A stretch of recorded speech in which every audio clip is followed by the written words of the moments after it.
Kenapa hidup rasa serabut? Ini 3 punca utama. 1, terlalu banyak harapan. Dari kecil kita dibebankan dengan harapan. Mak ayah nak kita berjaya, cikgu nak kita jadi nombor 1, tempat kerja suruh kita lawan rakan sekerja. Lepas tu kita pun mula letak harapan tinggi pada diri sendiri. Nak kaya, nak berjaya, nak badan cantik, nak itu, nak ini. Tapi bila realiti tak seindah impian, kita mula kecewa, menyesal dan takut masa depan. Lagi teruk, kita terlalu fikir apa orang kata. Satu komen negatif pun boleh buat kita fikir semalaman.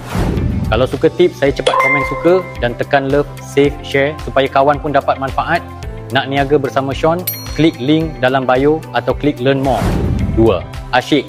Bandingkan diri dengan orang lain, scroll media sosial, nampak orang muda dah jadi jutawan.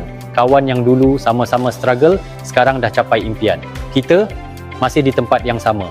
Mula rasa down, mula cari video motivasi, tengok kisah orang yang berjaya dari bawah. Tapi masalahnya, kita hanya tengok, bukan buat. Ilmu bertambah, tapi tindakan kosong.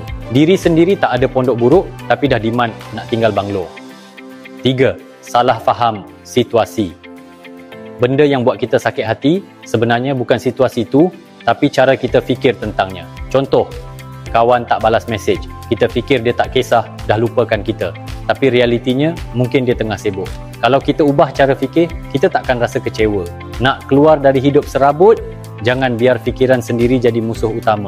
Kalau kau setuju, komen saya nak ubah hidup di bawah. Atau klik link di bio untuk tahu caranya.